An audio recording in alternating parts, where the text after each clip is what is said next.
Hi, I'm Justine Murphy. And I'm Laura Marshall, and this is Light Matters for June 18th, 2014. On this week's show, biometric watches non-invasively monitor vital signs, LiDAR helps study active fault zones, a terahertz detector uses nanotube thin films, and we wrap up Clio 2014.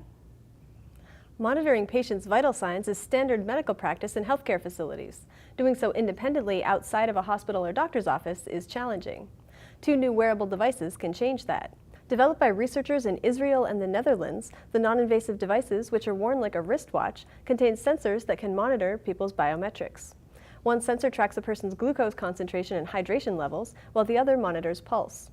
The glucose sensor analyzes changing patterns in backscattered light, which is produced by laser-generated wavefronts that illuminate skin on the wrist near an artery.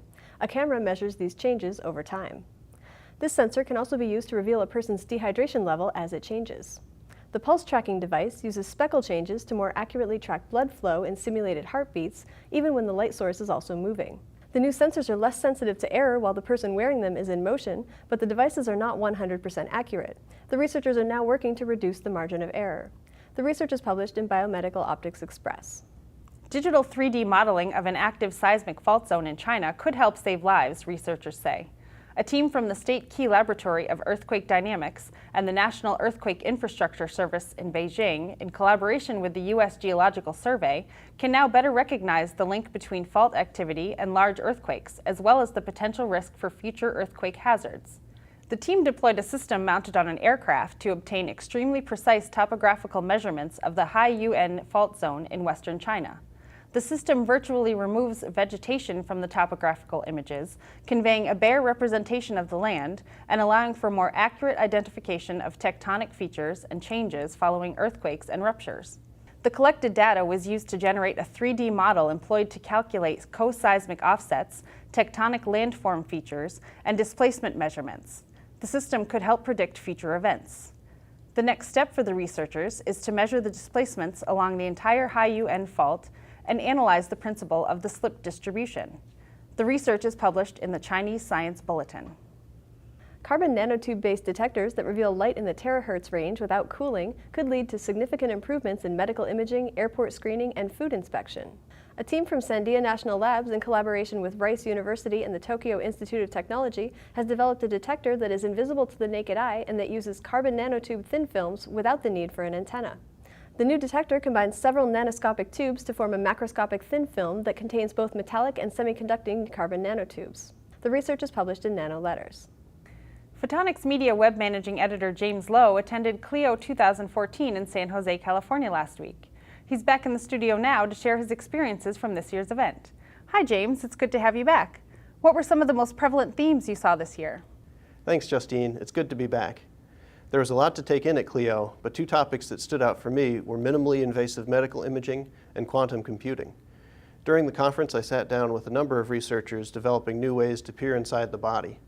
Professor Vivek Srinivasan of the University of California, Davis, told me about how his team is using optical coherence tomography to study blood flow in the brain and retina at millimeter depths, deeper than 2-photon microscopy techniques.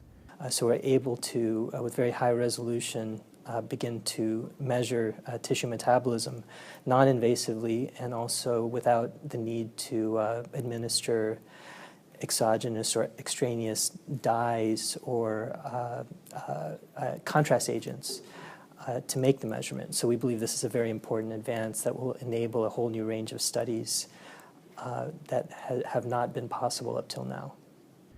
Professor John Rasmussen of the University of Texas described his work combining fluorescence imaging with night vision technology to study the lymphatic system.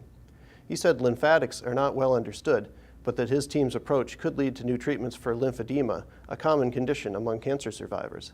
Also, Professor Barry Luther Davies told me about how he and colleagues at Australian National University translated their work with chalcogenides for telecommunications applications to the creation of a broadband IR source for cancer detection and other diagnostics. In the opening plenary talk on quantum networks, Dr. Gerhard Rempe, director of the Max Planck Institute for Quantum Optics, discussed his team's effort to entangle photons and atoms to transfer quantum states across optical fiber.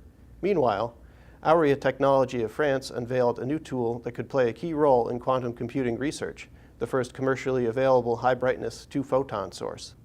You also participated in the Technology Transfer Program sponsored by Photonics Media. What can you tell us about that?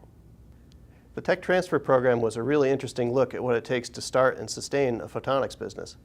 Christopher Wood of KM Labs in Colorado said new products usually go through 4 generations before they're ready for the market.